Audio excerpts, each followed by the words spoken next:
Boa tarde, turma. Tá tudo certinho?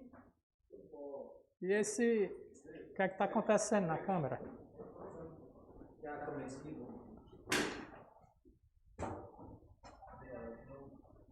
Ligou assim do nada. Ah, agora eu tô me vendo.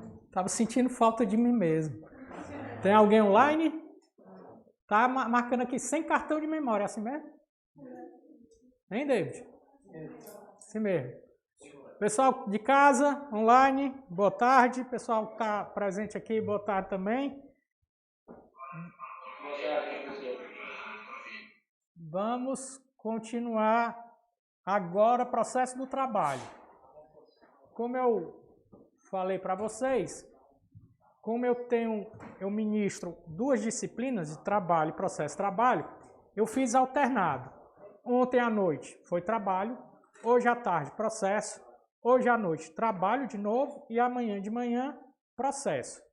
E na sexta-feira anterior ao dia juros, ou seja, no último dia de aula, eu venho, aí a gente finaliza trabalho e processo, que fica faltando 2 aulas de cada. Então, à tarde a gente fala de processo, à noite de trabalho e à noite processo trabalho. E no sábado tem o dia juros, que eu vou ter 2 momentos com vocês. Tá certo? Para finalizar. E no domingo vocês vão cumprir o objetivo maior, que é passar na primeira fase. E todos vão passar. Tá certo? Turma, vamos começar por recurso. Ontem falaram, né, de recurso? Processo do trabalho. Primeiramente, eu quero dizer para vocês que a disciplina de todas que tem no exame da OAB, eu vou garantir uma coisa de boa para vocês. Processo de trabalho é a disciplina mais fácil que tem. Aí vocês devem estar pensando, esse professor deve ser doido. É não, turma. Porque vocês estudaram bem na faculdade, processo civil e processo penal. Vocês podem até não ter estudado bem processo do trabalho, porque as faculdades não valorizam essa disciplina, nenhuma faculdade. Só para vocês terem uma ideia, durante muito tempo, era na UFC, lá em Fortaleza, processo de trabalho era optativa. Já pensou? Optativa. Mas se você estudou processo civil e processo penal, o processo de trabalho, vocês já sabem toda a lógica do processo. Só existe, o que tem de diferente são as especificidades por conta de ser o direito de trabalho e processo. Quer dizer, a coisa se desenvolve na justiça do trabalho, uma justiça especializada. Então tem algumas peculiaridades, mas nada grotesco que vá complicar a vida de vocês. Turma, é muito fácil. É muito fácil. Eu lecionei essa disciplina na Unifor durante... Comecei em 2005, fui até 2016. 11 anos. Certo? E assim, eu adoro essa disciplina. E na minha cabeça é a mais fácil do direito. Como um todo. Mais fácil que direito de trabalho. Porque direito de trabalho ainda tem umas loucuras que existem na legislação. Mas processo não. E a gente começa com recurso. Para a gente começar com recurso, eu vou deixar de lado a questão e eu vou fazer uma panorâmica dos recursos para vocês, que vocês nunca mais vão esquecer. Tá certo? Professor, você vai passar então o material aqui, tá? Não sei, são as questões, eu acho que não. Esse material é só a parte mais teórica. Tem algumas questões. Eu não sei se vai estar. Eles não passaram para vocês essas questões, não? Pelo menos as questões de trabalho de ontem tinham no material. Trabalho tinha, né?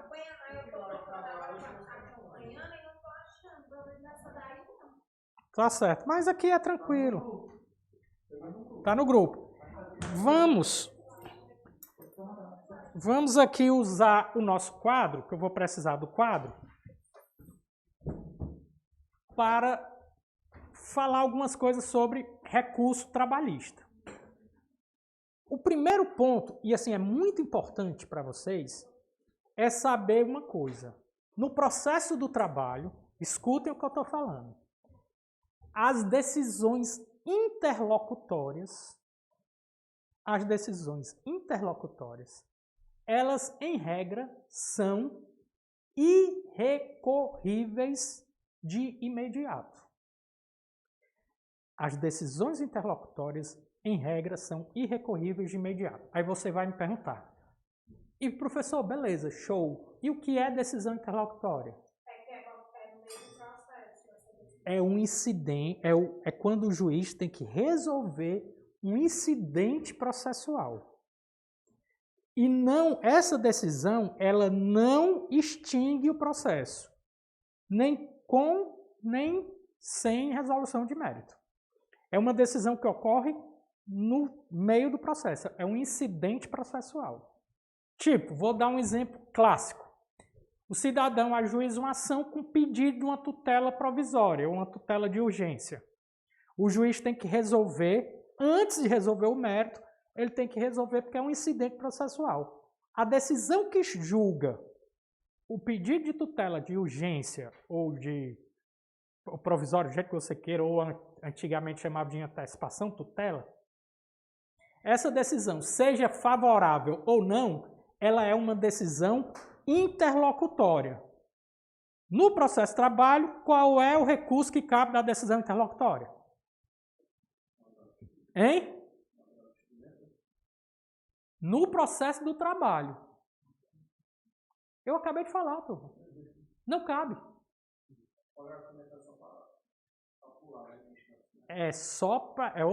O agravo de instrumento no processo de trabalho só tem uma finalidade, que eu vou já falar com vocês. Pronto. Mas, de novo, preste atenção. No processo do trabalho, as decisões interlocutórias são irrecorríveis de imediato. É a regra. Tem uma ou outra exceção que está na jurisprudência que a gente vai comentar ainda hoje, se Deus quiser. Mas a regra é essa, tá certo? Primeiro ponto. Segundo, fala lá. Eu acho que só pode... Depois eu vou falar do que tu queria falar. Outro ponto, turma. Prazo dos recursos. No processo de trabalho, a regra dos prazos são de 8 dias úteis. Todos os recursos são 8 dias úteis? Não. Existe...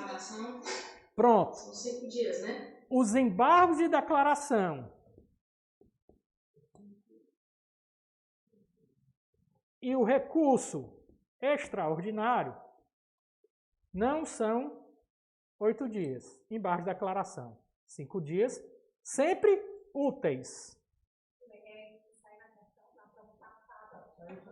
E recurso extraordinário, 15 dias úteis. Turma, no processo civil e no processo de trabalho, não existe prazo corrido. Todos os prazos são úteis. No processo penal é outro lance. Pois é, aí eu fiquei, e eu estava assistindo um aulão, aí esse aulão estava falando de processo penal, aí não dá prova de igualdade, e esse aulão está falando de forma aí eu fiquei na cabeça que é tanto é muita informação. Que uma prova, uma questão dessa é nada. E eu errei. Faz parte. Mas não se preocupem não. Então, lembrando, prazo, em regra, 8 dias, com exceção dos embargos de declaração, que são 5, e o recurso extraordinário, que é aquele que vai para o STF, que são 15. Os demais, 8 dias, úteis. Agora não é mais Nunca mais vocês vão se esquecer. Prazo de recurso, os prazos processuais no processo do trabalho são sempre úteis.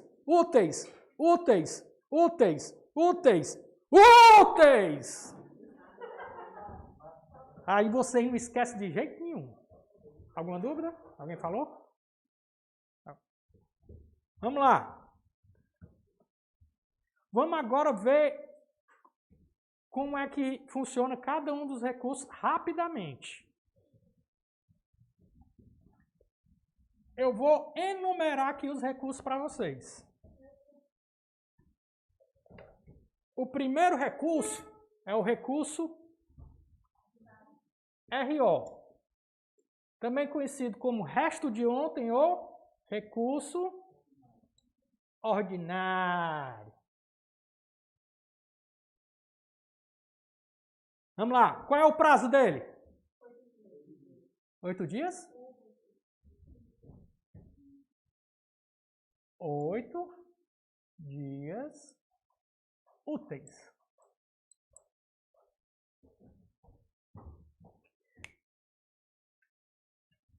Valendo um bis. Presta atenção. Não é nem essa a minha pergunta. É sempre 8 dias úteis o prazo do recurso ordinário? Ou ele tem um outro prazo? Tem certeza? Em dobro, né, professor? Quem foi que respondeu? Rian Kim. O Rian? Isso. Rian, você ganhou um bis. Cobre aqui para o pessoal, viu? Fazenda pública, o prazo é em dobro. Então, de 8 passa a 16. Para todos os recursos? Sim ou não? Sim ou não? Todos os recursos em que a fazenda pública vai recorrer, o prazo para a fazenda pública é em dobro? Sim. Todo mundo respondeu. Quando todo mundo responde, ninguém ganha. Porque senão acaba, né, turma? Tem que... Turma, então beleza. Quando é que cabe o recurso ordinário? Pronto, vamos lá. São duas situações do recurso ordinário. Primeiro, o artigo. Artigo 895, incisos 1 e 2 da CLT. O inciso 1 cabe das decisões terminativas e definitivas do juízo trabalhista de primeiro grau. Que é o quê? Decisões definitivas e terminativas. O que é? É uma?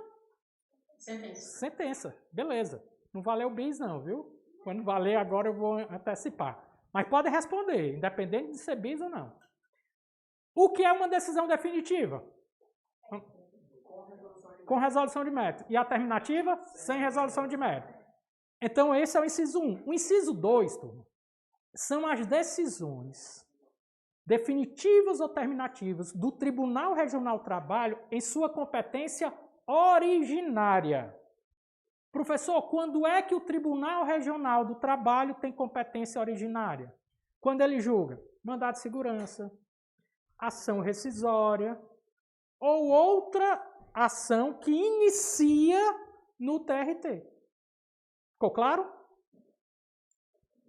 O prazo é o mesmo, 8 dias úteis, se for fazenda pública, 16 dias úteis. Tá certo?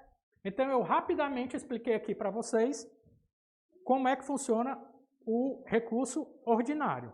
Turma, outro detalhe do recurso ordinário. Preparo.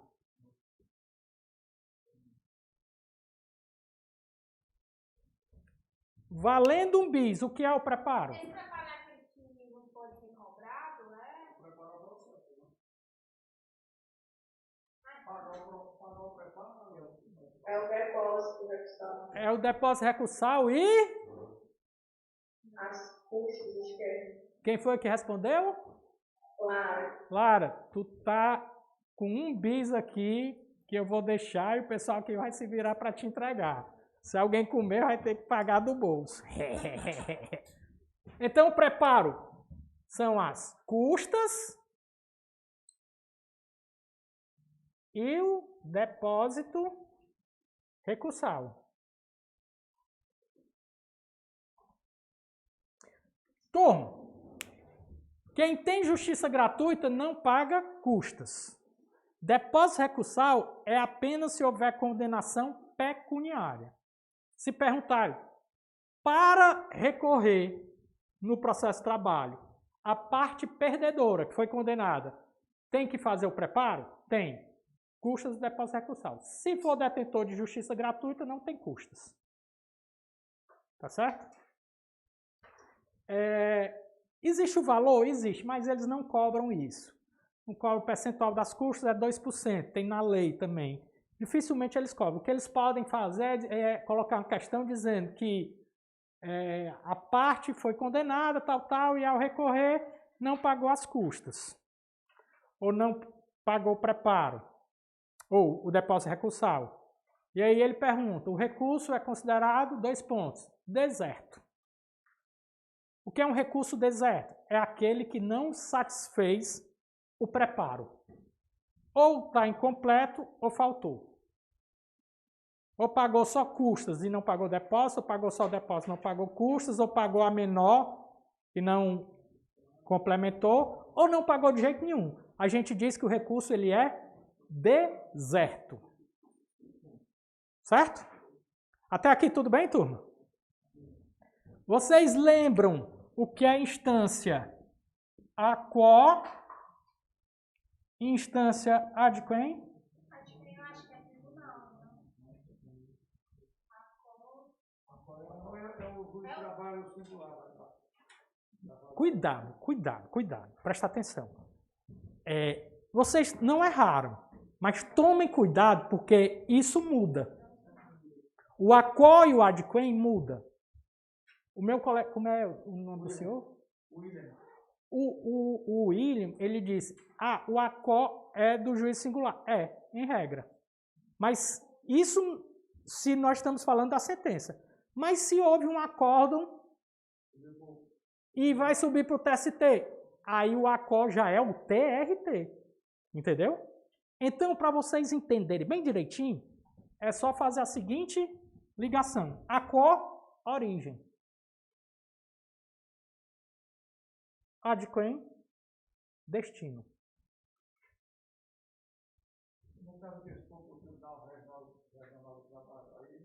Vamos lá. Saiu a sentença.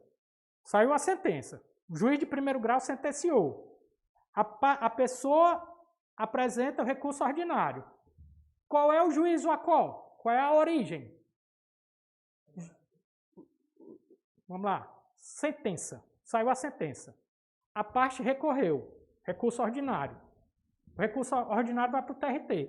Qual é o juízo a qual? Primeira instância. E o ad quem? TRT, que é o destino. A origem não é na primeira instância, onde sai a sentença? O destino é o TRT. Ficou claro, turma? E a última informação sobre o recurso ordinário, e a informação mais importante sobre o recurso ordinário, mais doideira que vocês vão aprender hoje, é sobre o efeito do recurso.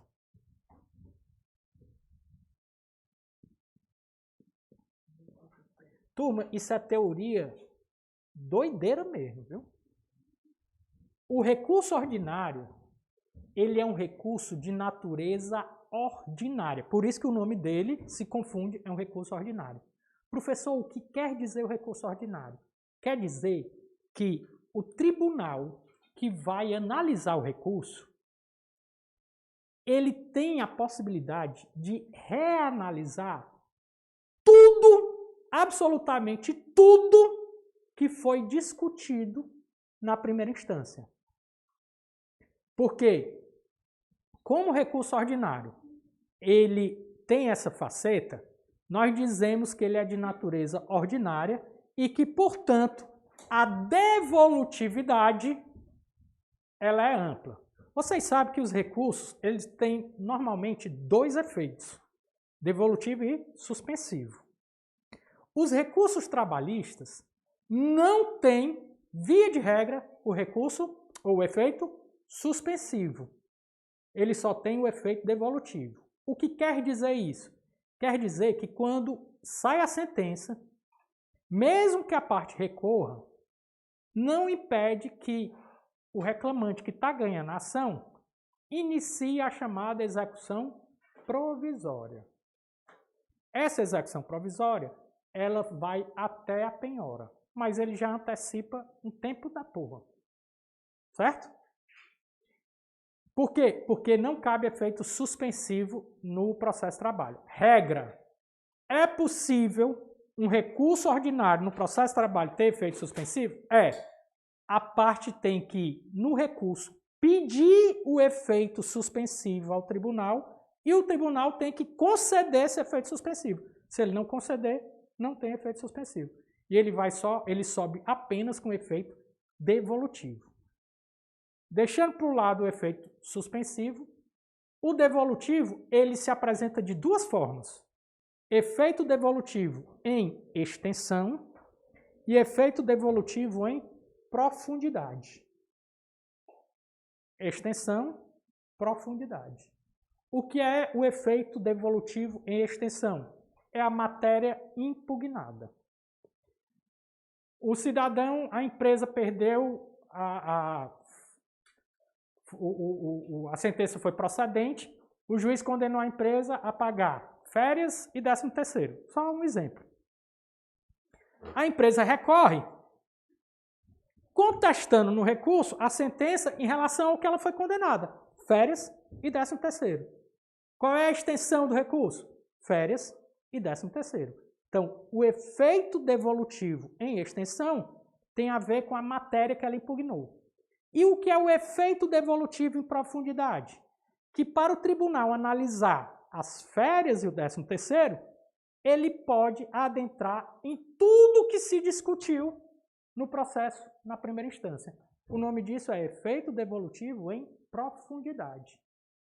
Como recurso ordinário, ele é de natureza ordinária, esse efeito devolutivo, ele tanto é em extensão quanto em profundidade. E aí a doutrina diz que o efeito devolutivo do RO, recurso ordinário, é amplo, total. Professor, qual a importância disso? A importância que quando a gente estiver falando do recurso de revista, a gente vai ver que esse recurso de revista ele não tem o efeito devolutivo amplo. O efeito devolutivo dele é reduzido. Por quê? Porque os recursos de natureza extraordinária, eles não servem para analisar fatos e provas. Apenas questões de direito. Até aqui ficou claro? Pronto. Estou jogando só teoria para vocês. Recurso ordinário, alguma dúvida? Posso passar à frente? Pessoal de casa? Deixa eu tomar uma aguinha aqui. Essa máscara, cara, acaba com a respiração da gente.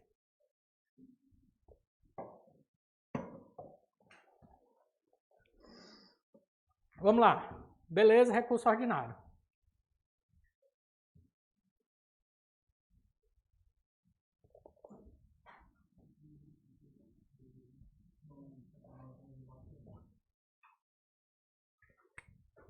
Turma, embargo de declaração é a mesma coisa em todo canto.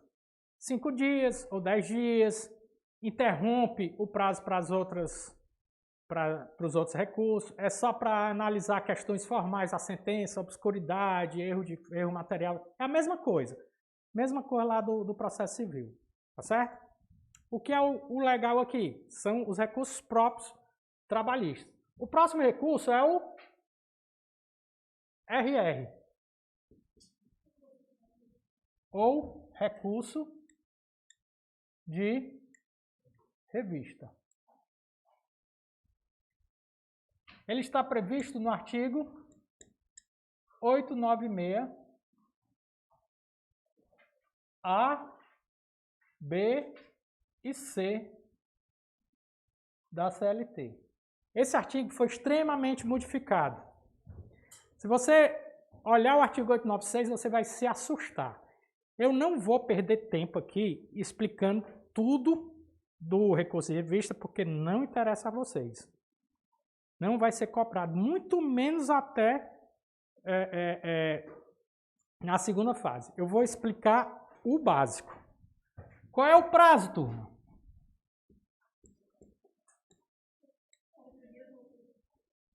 8 dias úteis. Vamos lá. Instâncias. A qual?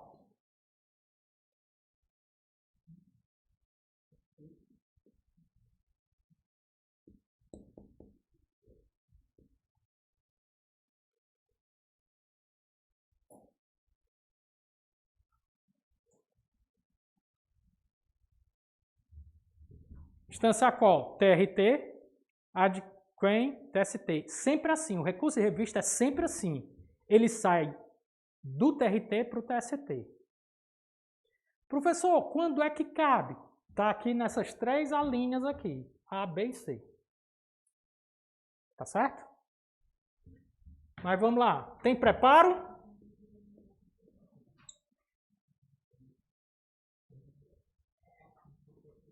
Tem preparo. O efeito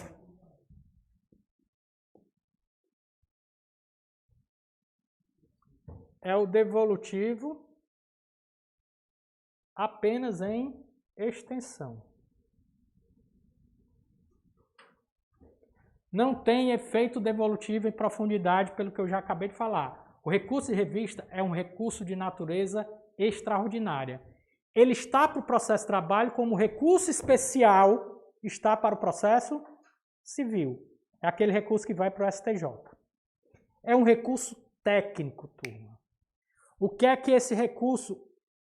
Qual é o objetivo desse recurso? A uniformização da jurisprudência em matéria de direito do trabalho.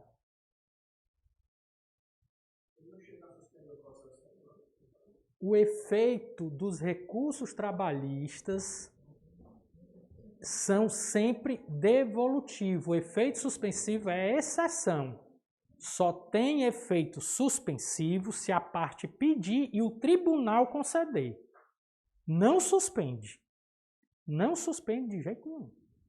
Ficou claro? E, professor, Fala. tem prazo indômito também, né? Isso aí. Todos os recursos trabalhistas, boa pergunta. Todos os recursos trabalhistas, todos, sem exceção, se a Fazenda Pública for parte, o prazo é em dobro. Certo? Ficou claro? Show.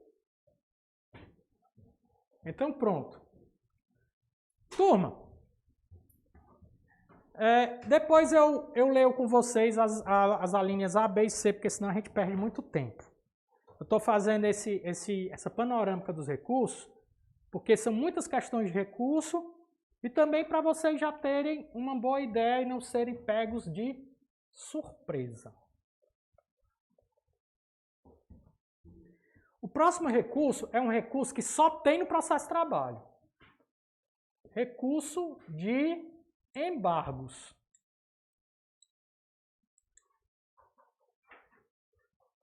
Ele está previsto no artigo 894 da CLT.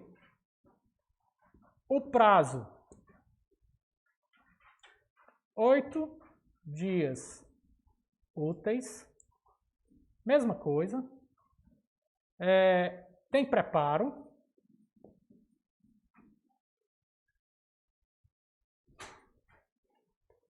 Tem preparo. Instância a qual? Olha aqui, turma. Turma do TST. Instância adquem.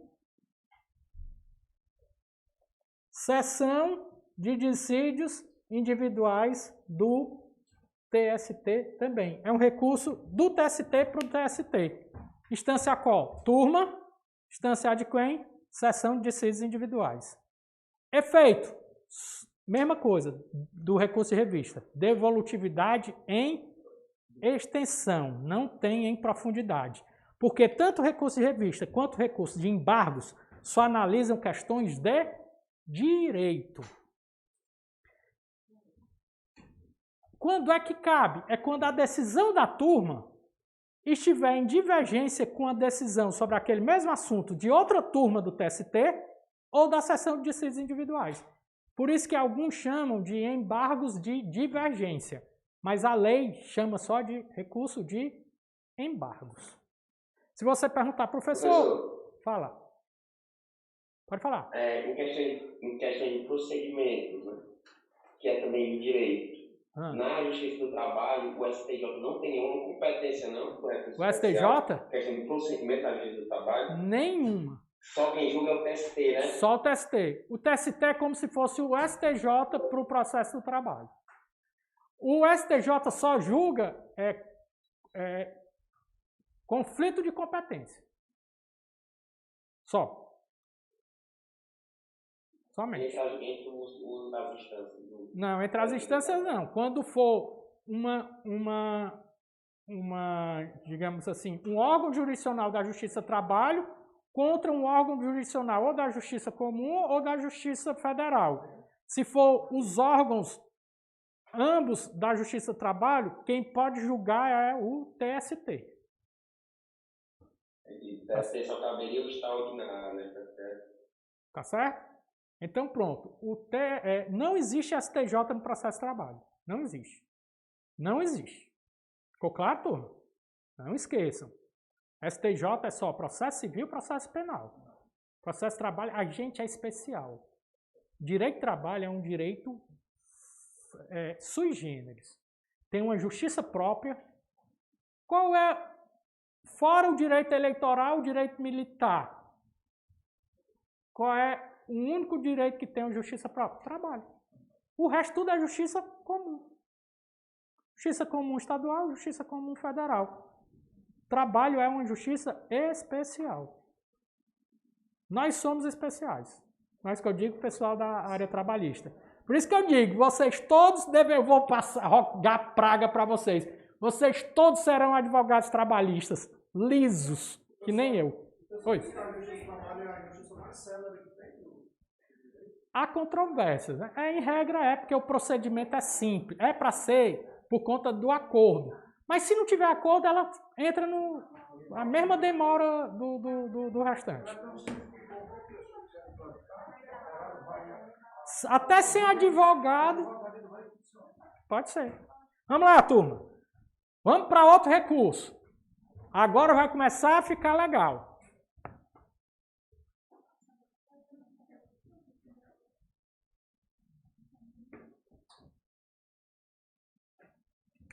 O próximo recurso é recurso de agravo. Vixe, coloquei recuro. Esqueci do S. Ele está previsto no artigo 897. Na alínea A,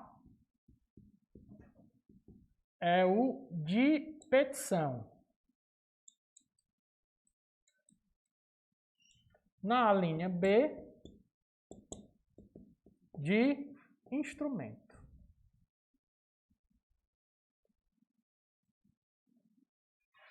Vamos lá. Qual é o prazo? Vou mais nem escrever. 8 dias. 8 dias? Úteis. 8 dias úteis. Se for fazenda pública, 16, em dobro. Certo? Vamos falar rapidamente do agravo de petição. O agravo de petição é o recurso que cabe no processo de execução. Calma. Vou já chegar lá. Foi boa. É o próximo ponto, porque eu tenho que fazer um preâmbulo antes. Turma, no processo de trabalho, como é que funciona o processo de execução? Transitou em julgado, liquida a sentença, o juiz intima o executado para pagar ou garantir o juízo em 48 horas.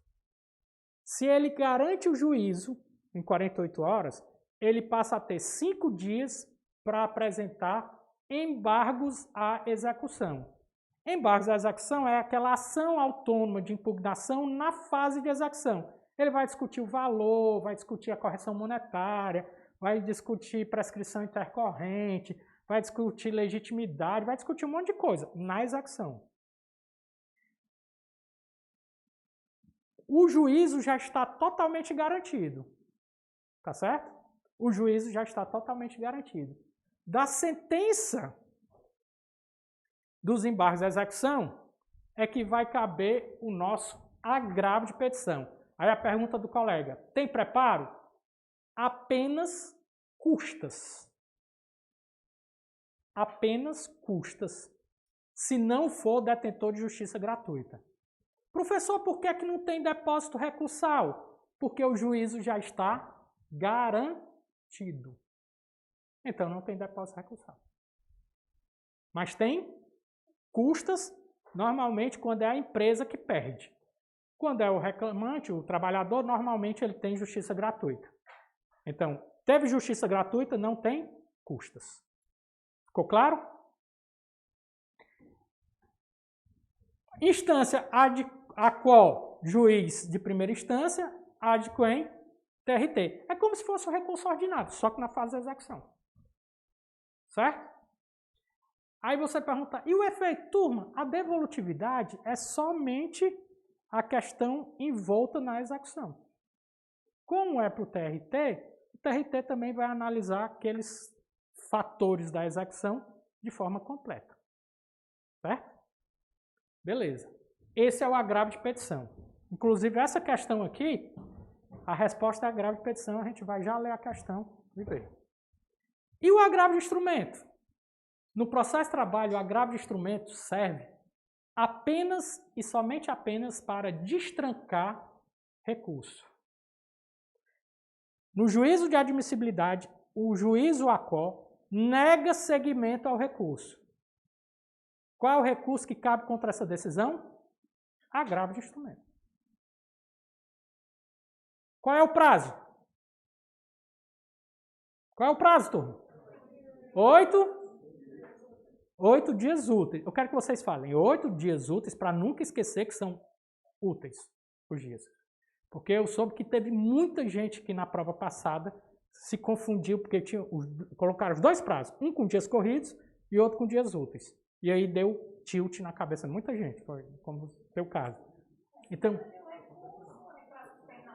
não se esqueçam nunca mais na vida de vocês.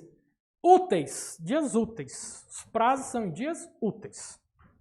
Beleza? Tem preparo? Tem. Não tem custas. Tem depósito recursal. 50% do valor do depósito do recurso que ele quer destrancar. Agravo de instrumento. Está previsto no artigo 897B. A linha B. Tá certo? Então pronto. Falando tudo sobre os recursos. Está faltando mais algum recurso? Não. São esses os recursos trabalhistas. Feito essa panorâmica, vamos às questões.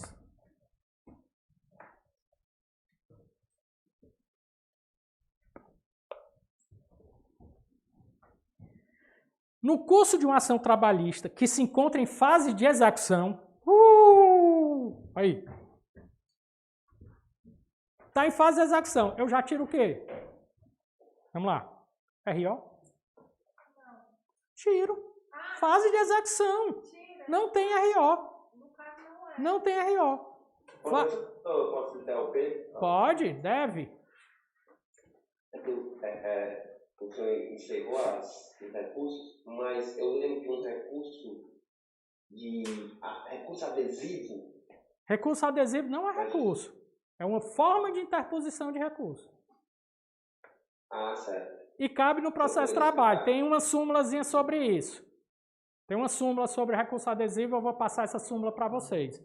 Recurso adesivo não é recurso. Cuidado. É uma forma de interposição de recurso.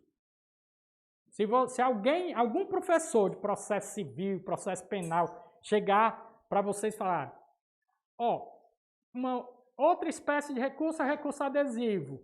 Aí você levanta a mão e diz, professor, o recurso adesivo é um recurso ou é uma forma de interposição de recurso? Para ver o que é que ele responde.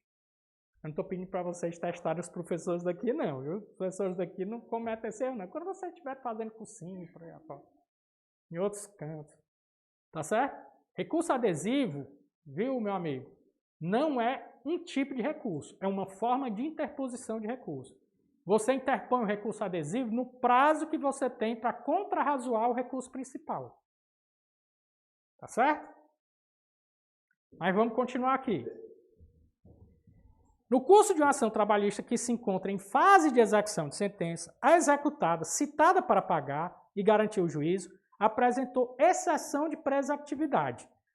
Turma, exceção de presactividade é aquela história de que o cara se sente que não é parte no processo e para não precisar garantir o juízo, ele entra com essa petição e chama de exceção de presactividade. É um risco muito grande, porque é muito restrito o que você pode discutir. Mas tudo bem. Almejando a nulidade de todos os atos, uma vez que não havia sido regularmente citada. Após regular trâmite, o juiz julgou procedente a exceção de presactividade e anulou todos os atos praticados desde a citação, concedendo ainda prazo para a reclamada contestar a reclamação trabalhista. Olha aí, cara. Ele anulou tudo, voltou lá para o início da reclamação. Que lombra. Estão vendo aí que doideira? O reclamante ficou muito satisfeito, não foi? Já tinha transitado em julgado, já estava na execução. O juiz anula tudo e volta. É um banho de água fria. Aí vem lá. Sobre a hipótese, assinale a opção que indica o recurso cabível a ser manejado pelo exequente contra a decisão da exceção de presactividade. O que é que você tem que raciocinar? Estamos em qual momento do processo? Execução. Ele anulou tudo por sentença. Então, é uma sentença na execução. Qual é o recurso que cabe? Agravo de petição, artigo 897, a linha A da CLT. Então, essa questão aqui foi muito dada. Vamos ver. Apelação. Olha aí. Olha o que eles colocaram. Apelação. Não existe apelação no processo de trabalho. Aí, recurso ordinário. Pode até ser que foi uma sentença. Agravo de instrumento, ele em nenhum momento disse que houve denegação de segmento de recurso. Não, pois é. E aí, turma, vem uma coisinha que eu tenho que falar para vocês. Eu não falei ontem. E é um bisu, certo? É um bisu. E aí, em comemoração ao bisu, eu vou comer o bis, tá certo? Vou dar o bisu comendo o bis. O artigo 97 diz o seguinte, discussão da decisão do juiz ou presidente com a execução. Isso mesmo. Turma, qual é o bizu? Me esqueci qual é o bizu.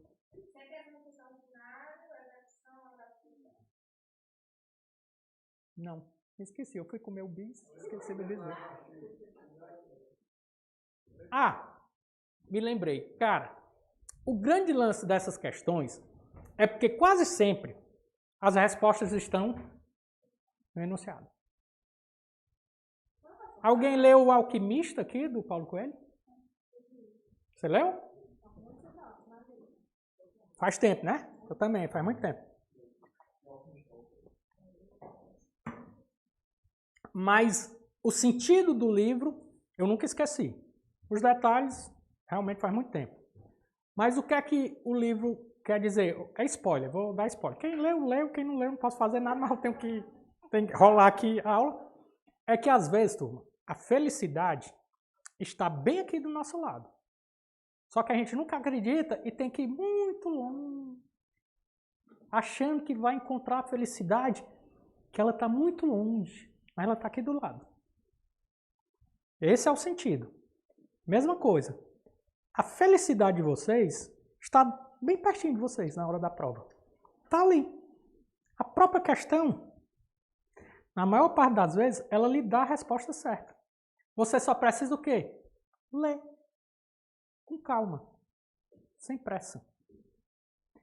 A pressa, turma, realmente é a inimiga da perfeição. Então tenham calma. Vocês vão ter 5 horas para fazer a prova. Controlem bem o tempo. Controlem a respiração. Não se afobem. Se você se sentir no meio da prova afobado, nervoso, com taquicardia, aquela respiração ofegante, para e faz igual o Karate Kid.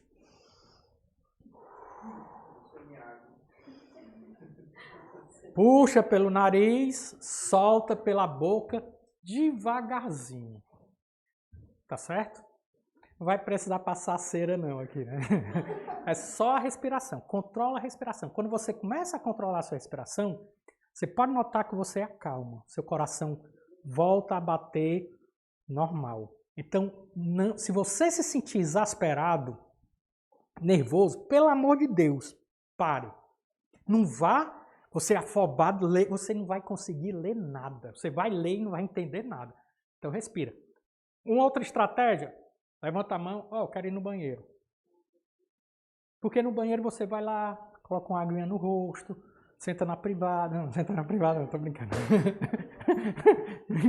Horrível, você vai nesses locais, na prova, e olha assim, a privada sentar, é a última coisa que você pode imaginar. Então, pelo menos para você relaxar. Professor, vou perder 5 a 10 minutos. Mas vai perder, mas vai compensar essa perda. Não pode estar nervoso. Professor, que são 200, são 80 questões, vezes 4, dá 320. 320. Aí 320 você divide por cada questão. Por 300 minutos? Cada questão por 3 minutos. Dá 3 não dá para 3 minutos cada questão não, macho. Dá sim. 3 vezes 8? 3 vezes 24. 24, dá 240, né? 40. É. Aí você vai transpor do espelho. Você tem 300 minutos, né? É. Mais ou menos isso. Então, uma questão pela outra, nós temos uma faixa de 3 minutos. Mas tem questão que tu faz muito rápido. Tu nem gasta 3 minutos. Entendeu? É por isso que eu tô dizendo. Tu viu uma questão, tu não sabe, não briga com a questão não. Passa pra frente. Deixa ela lá. Quando tu fizer todas que você acha que fez, outra coisa. Lembra da dica de ontem. Façam primeiro a matéria que vocês são melhores. Vá procurando as matérias que vocês são melhores. Deixa as piores por último. Turma. Quitação.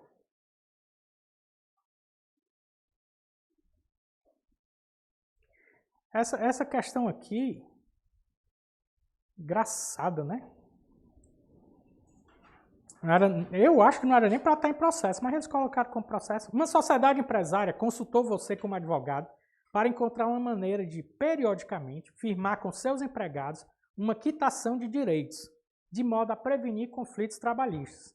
Diante disso, na qualidade de advogado da empresa, assinale a opção que indica a solução proposta. Turma, com a reforma de 2017, criou a possibilidade da empresa, junto com o sindicato, estabelecer o que eles chamam de quitação quinquenal, para cada 5 anos, para quitar as empresas, que é o tempo da prescrição.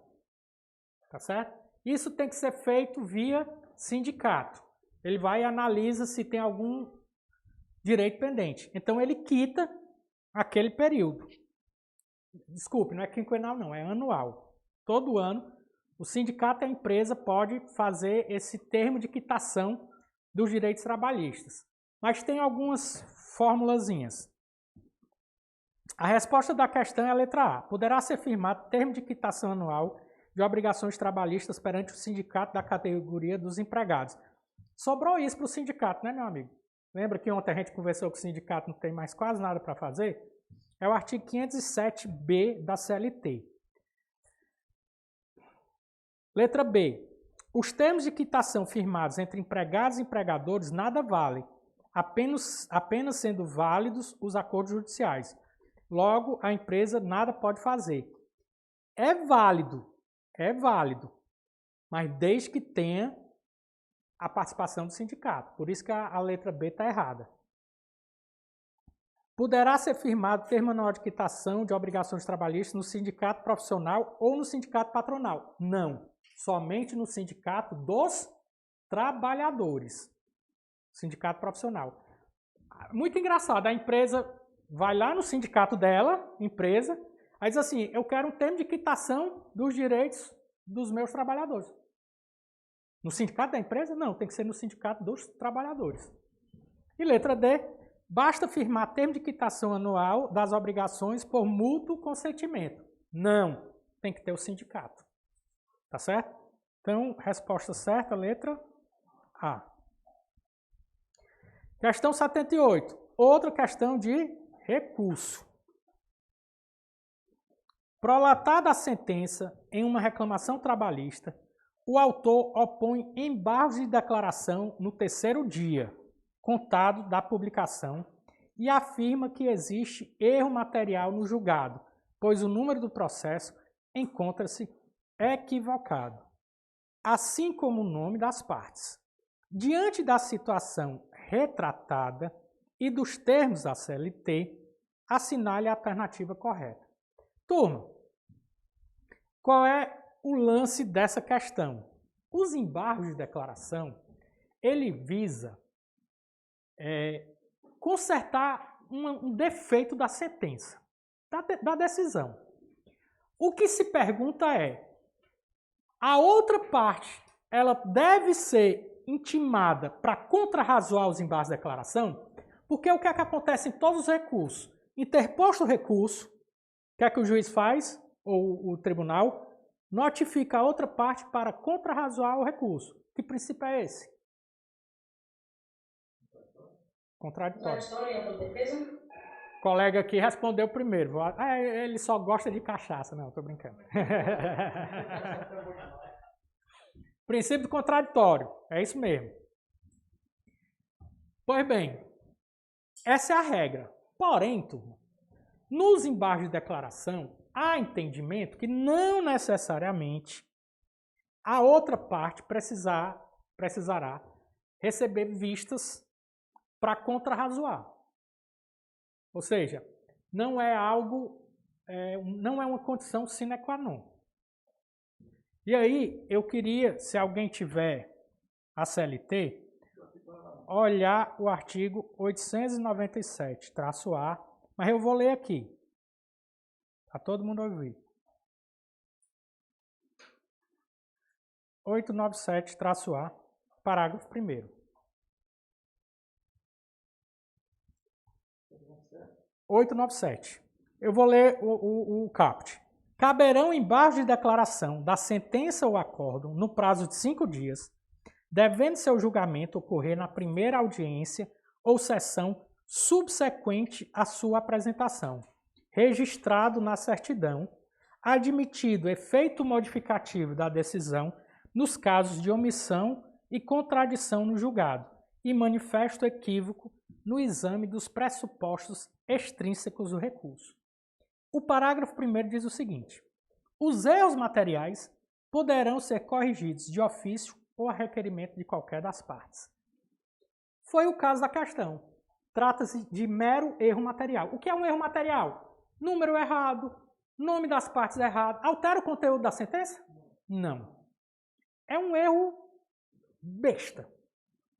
Aí a pergunta é, a outra parte tem que ser notificada para contrarrazoar uma coisa óbvia?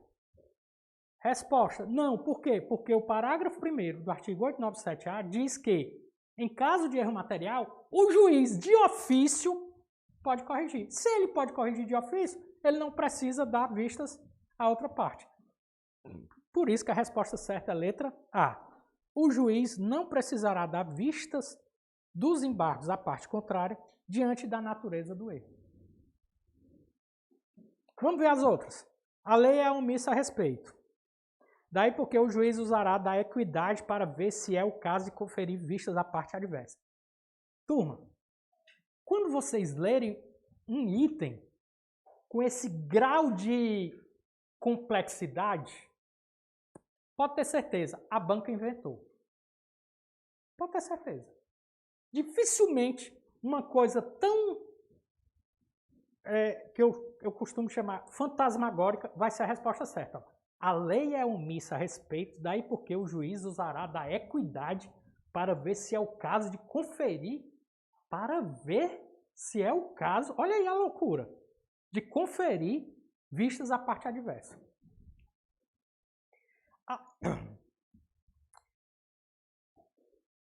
Havendo no caso em exame possibilidade de efeito modificativo do julgado, a parte contrária poderá se manifestar em 8 dias.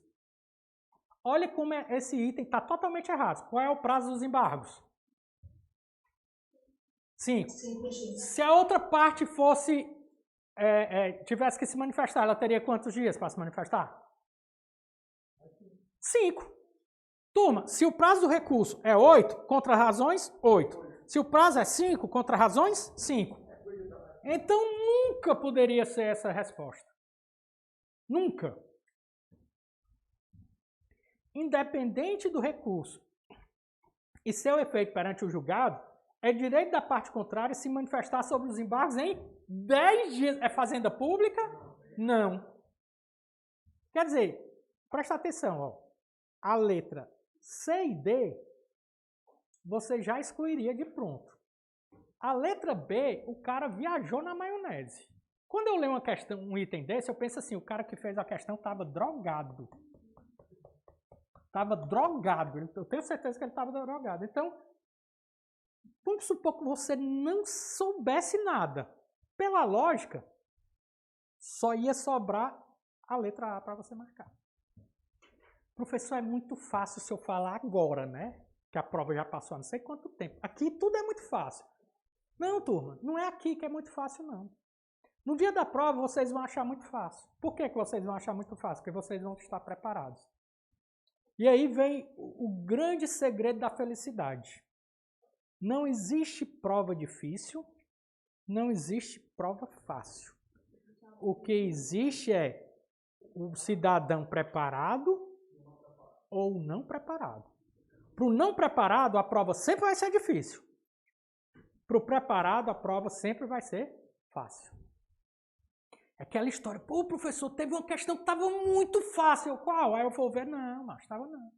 Estava, professor, eu acertei, foi tranquila. Sim, cara, tu acertou porque tu sabia. Não é porque a questão era fácil. Quando tu chega e diz assim, eu passei, a prova estava fácil, tu está se detonando, tu está se colocando no subsolo da mediocridade. Professor, a 32 deu 0. O que foi a 32? Da prova passada? Não, Foi? Mas foi mais difícil por quê? Ninguém passou? eles botaram questão muito grande. Mas ninguém passou? Não, mas com maior índice de reprovação. Sim, mas ninguém... Mas aí é que tá, macho. Aí é que tá. Presta atenção. É porque todo mundo tem... Se passa muita gente é porque a prova foi fácil. Se passa pouca gente é porque a prova foi difícil. Mas eles anularam muita questão. Sim. Essa questão, aliás, essa prova, por conta disso. Não, mas eles não anularam... História.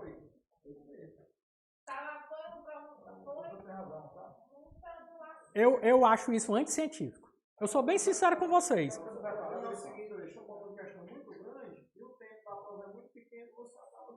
Não, mas aí não é porque a prova está difícil, é porque a prova está, digamos assim, desculpe aqui o termo que eu vou inventar, infazível. Mas é outro, mal elaborado, é outra coisa. Mas dizer que ela está difícil.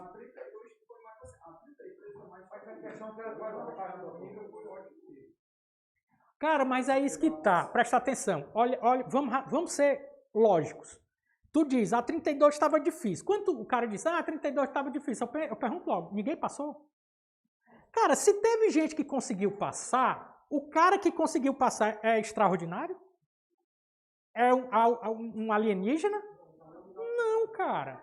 É isso que eu estou dizendo. Por mais que você diga, a questão era grande, não sei. Cara, não existe isso. Aí tu vem, a 33. A 33 passou muita gente. Passou muita gente, então a prova tá fácil. Não. Aí eu pergunto, ninguém reprovou na 33? Eu disse, das pessoas que eu conheço na 32, a maioria que passaram foi a maioria que estava das reprovações. Foram 5. Das anulações. Mas todo mundo só passou por causa das anulações? Mas O teu referencial é a tua sala. Cara, presta atenção. O exame 33, tu disse que foi fácil. Todo mundo passou? Teve gente que reprovou? Então qual é a explicação? Cara, presta atenção. Uma coisa que eu quero que vocês coloquem na cabeça, porque não adianta, você não vai para lugar nenhum colocando a culpa na prova. A prova não tem... Pronto. A questão é essa. Agora, quando vou... A falta de estudantes atrapalha. Como é? A falta de estudo. Eu não me inscrevi para a 33 porque eu reconheci que eu não tinha estudado para a 32. E aí eu fiz a 23, mas eu também não estava preparada. E aí eu reclamei. Então eu reconheço que eu não transgredi, sabe? Que eu não estudei para a prova. Mas olha, a questão, eu quero deixar uma coisa bem clara para vocês. Momento psicologia. Presta atenção. Por exemplo, tu fizeste 39, não foi na passada? Ficou só por uma. Aí, assim, pô, a prova estava fácil, estava difícil? Não estava. Eu fiquei só por uma. Cara, você ficar só por uma é porque em algum momento na prova lá, tu não conseguiu, uma questão passou, estava cansado. Entendeu? Porque é muito próximo. É muito próximo. Não é falta, não é dizer assim, ele não estudou o suficiente. Como é que tu estuda o suficiente para uma questão a mais? Entendeu? Mas acontece que na hora da prova, o momento da prova, turma, é um momento estanque. Então, se você acordou naquele dia mal, se você não estava bem na hora da prova, você eventualmente poderá não passar, por mais preparado que você esteja. Aí vem um cara que não estudou essas coisas todas, não está excepcionalmente preparado, tá certo? Estudou pouco mesmo, vou ser bem realista. Mas no dia da prova, o cara estava muito tranquilo, estava muito relaxado. Aí o cara passa. Aí tu, putz, eu estudei mais do que esse cara, eu sei que eu estudei mais que esse cara, eu não passei e ele passou. É o momento da prova. Aquele pouco que ele estudou foi o suficiente. Por quê? Porque teve outra coisa que ajudou ele. Quem reprova, turma, não é a banca da FGV. Sem brincadeira, estou falando sério. Quem reprova somos nós mesmos. Entendeu? Então a gente tem que eliminar o nosso pior concorrente, que é a gente.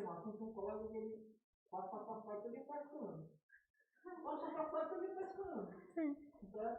E ele passou, mas ele não dá pra mudar de tamanho. Ele não tá nem aí. Passou. O nome disso, sabe qual é? Sorte.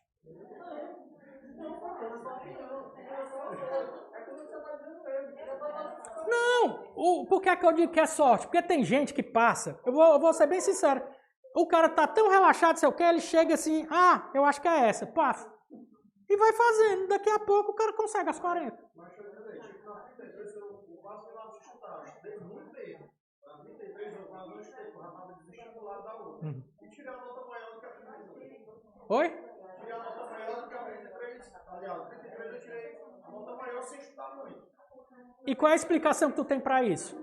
Nessa que ele tá falando, eu fiz 44, mas na hora de passar por gabarito, eu inventei que não tá certo. Eu inventei de trocar. Turma, outro bizu que a colega falou agora, que eu vou dizer uma coisa para vocês nunca mais se esqueçam. Nunca do verbo jamais, mudem a resposta. Nunca. Pessoal, eu mudei 5, você acredita? Acredito. Eu fiquei com 4 questões. E todas as 5 que eu mudei eu tinha acertado, se eu tivesse permanecido com elas. Se tivesse me ouvido, não faria isso. Se eu souber que alguém dessa sala mudou a resposta, se chegar aos meus ouvidos, eu vou mandar o Anderson, que é promotor de justiça, abrir uma ação penal. Nada a ver, né? O que você me eu, da passada, Ah. eu muito. Tanto que começa a prova, mas só a brincadeira eu pensei que ela mais difícil. E o quê? Aquele negócio de chutar. Final, né? O chute contábil, né? E tu ficou no final só por uma, né? Cara, é isso que eu tô dizendo. Não foi porque a prova foi mais fácil. Por incrível que pareça, tu estudou menos, mas tu já tinha estudado muito para outra. Entendeu? O problema é que naquela outra, tu não teve a tranquilidade de fazer a prova como tu teve nessa agora. Tudo tem a ver, turma. Por exemplo, esse negócio de mudar a questão, eu vou contar uma história pitoresca para vocês. Vocês sabem que a antiga CESP, agora é Sebrasp, os concursos eram o história do certo e errado. Vocês lembram desse? Sabe como é? Cara, eu fiz muito concurso para juiz. Aí quando era juiz, procurador, promotor, não sei o que, fiz, nunca passei. Só passei para os que eu assumi. Calcaia, só os pebinhas. Mas... Aí, quando estava lá, certo ou errado, só são 50%. Aí eu ficava lá, rapaz, eu acho que é certo. Aí marcava errado. Aí o cara Josi, mas por que? Não, eu estou enganando a CESP. E eu mesmo, eu acho que é certo. Não, mas não é certo não, é errado. Aí marcava errado. Entendeu? Algumas provas eles fazem, certo e errado. Ainda tem mais, a cada 3 errados anulam certa. Mas na minha época chegou a ser 4, para cada 4, 1 errado. Não, mas o que eu quero dizer para vocês, brincadeiras à parte, é o seguinte. Turma, preste atenção. Quando você faz uma questão, esqueça aquela questão. Porque você tem mais 79 para fazer. Tu não pode ficar o tempo todo voltando. Ih, rapaz, eu acho que é aquela que eu respondi não. Sabe como é que eu faço concurso hoje? 15ª questão, olhei. Letra B. Já vou no gabarito. B. Para não ter perigo, mudar. Já faço assim. Eu não estou dizendo que é para vocês só. Isso aí não é... Nem todo mundo tem o controle de... Eu tenho 20 e poucos anos de concurso. De formado e fiz muito concurso. Não nesse tempo todo, mas fiz muito concurso. Então, eu já me programo, meu tempo já é mais ou menos programado na minha cabeça. Eu faço assim, para não correr esse risco. De marcar uma questão, aí voltar na questão e ficar batendo com a questão. Não brigue com a questão, cara. Não brigue, não adianta você brigar com a questão. Turma, a prova é um ser inanimado. A prova, ela não tem sentimentos. Nós temos. Então não adianta tu ficar, eu acho que errei. Não, passa. Marcou, passou. Professor, e se realmente estiver errado? Acontece. O ruim é você ter feito certo, acha que está errado e refaz pro errado. Aí a raiva é grande. Aí tu, quando chega depois e tu vai ver, aí dá uma angústia. Tu fica mais puto contigo. Então não faça mais isso. Viu, turma de casa? Não refaça questão. Se eu souber que alguém fez, eu mando o Anderson prender. Promotor, fuleiragem esse Anderson. Ele foi meu aluno, sabia? Não, não é Unifor. Eu ensinava na Unifor. No meu primeiro semestre como professor, o Anderson foi da minha primeira turma. Ele tinha cabelo. O Paulo Casado, ele estava lá? Não, o Paulo ensinava não. Turma, questão 79. Outra questão de concurso. Olha aí. Ou de recurso. Concurso não, recurso. Francisco trabalhou em favor de uma empresa em Goiânia. Após ser dispensado, mudou-se para São Paulo e, neste estado, ajuizou reclamação trabalhista contra o ex-empregador.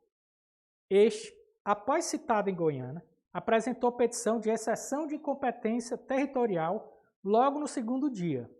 Em razão disso, o juiz suspendeu o processo e conferiu vista ao excepto.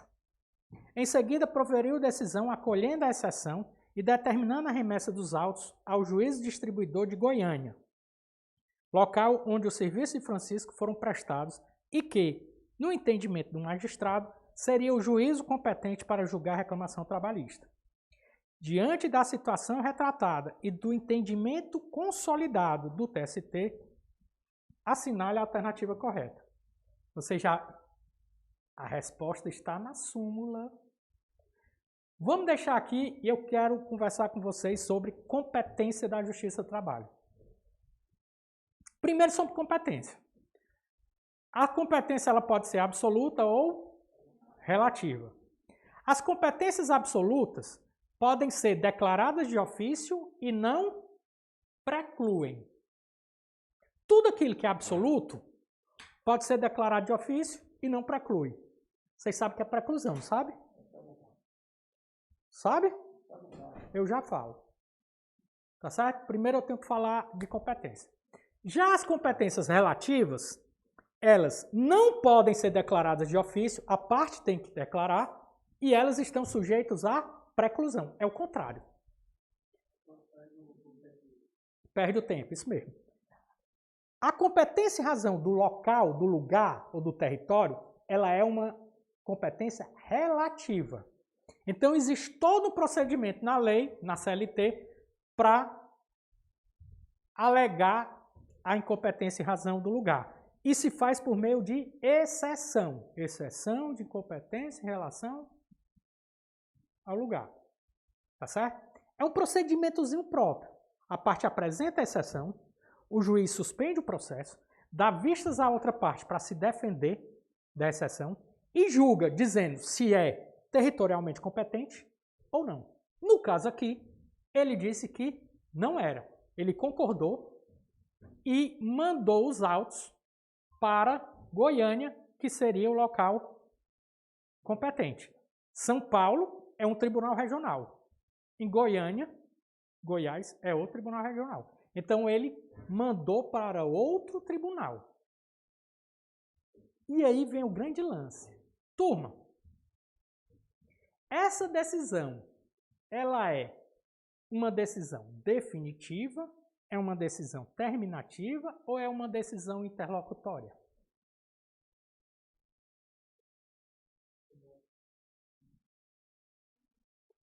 O processo foi extinto?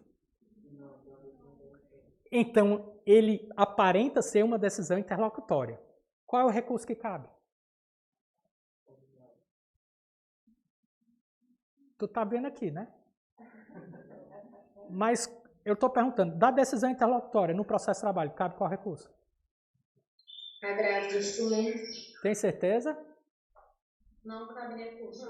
Não cabe recurso. Turma, de novo, mantra para vocês. Todo dia, repetir. No processo de trabalho, as decisões interlocutórias são irrecorríveis de imediato. Só que esse caso é uma exceção que está previsto numa súmula do TST. Qual súmula? 214. Porque o que foi que aconteceu? O juiz entendeu que era incompetente, então ele mudou o tribunal. Saiu do Tribunal de São Paulo para ir para o Tribunal de Goiás.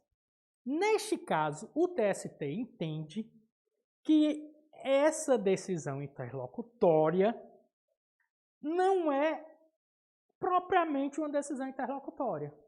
Em relação ao Tribunal de São Paulo, o processo foi extinto. Portanto, neste caso, que é uma exceção, vai caber recurso ordinário no prazo de 8 dias. E para isso, turma, deixa eu ver se coloquei. Sabia que eu tinha colocado a súmula. Vou ler a súmula para vocês. Na Justiça do Trabalho, nos termos do artigo 893, parágrafo 1º da CLT, olha o que é que ele diz. As decisões interlocutórias não ensejam recurso de imediato, salvo nas hipóteses de A. De decisão, 2 pontos. A. De Tribunal Regional do Trabalho contra súmula ou orientação jurisprudencial do TST.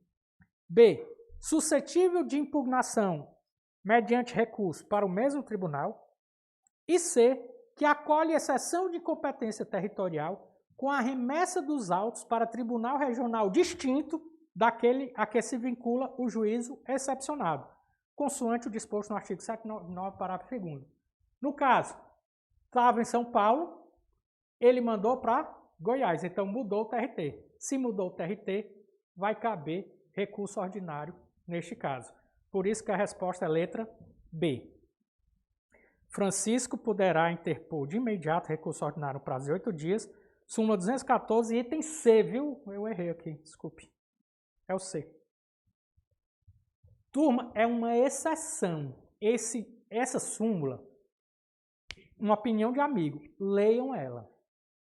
Coloque ela no como é que se diz? Na alça de mira de vocês. É uma súmula interessante para você ler. Por quê? Porque ela trata de uma exceção. E a FGV adora exceção. Ama de paixão exceção. Tá certo? Ok? 214. Aqui, ó. Súmula 214.